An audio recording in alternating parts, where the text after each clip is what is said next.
Okay, story time today is Alex Rider, Book 2, Point Blanc. So I'm going to read you the first chapter of this to get you kind of interested in what is going on.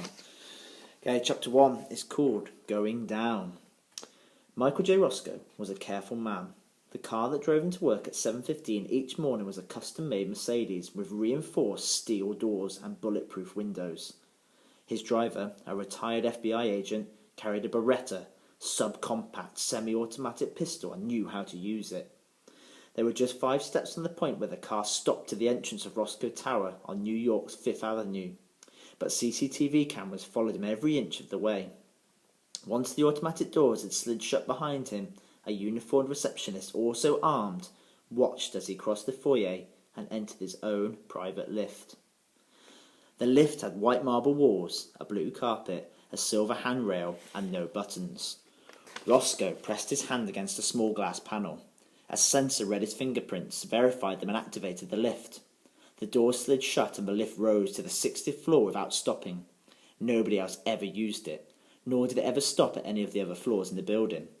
While it was travelling up, the receptionist was on the telephone letting Mr. Roscoe's staff know that he was on his way. Everyone who worked in Roscoe's private office had been hand-picked and thoroughly vetted. It was impossible to see him without an appointment. Getting an appointment could take 3 months.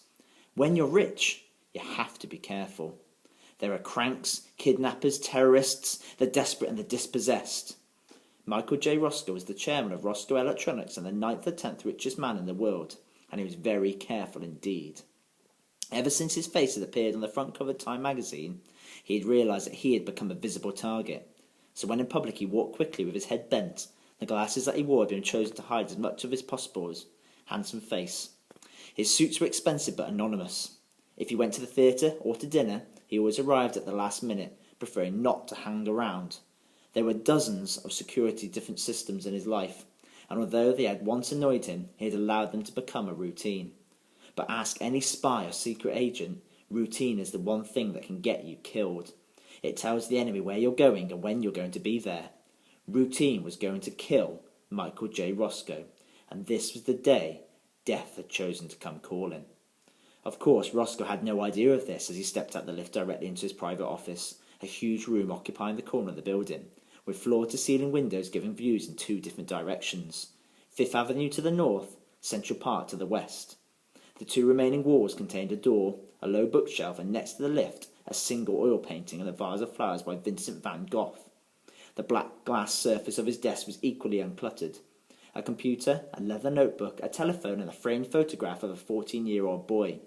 As he took off his jacket and sat down, Roscoe found himself looking at the picture of the boy. Blonde hair, blue eyes, and freckles. Poor Roscoe looked remarkably like his father 40 years ago. Roscoe was now 54, beginning to show his age despite his year-round tan. His son was almost as tall as him. The picture had been taken the summer before on Long Island. They had spent the day sailing, they had had a barbecue on the beach. It had been one of the few happy days they'd had together.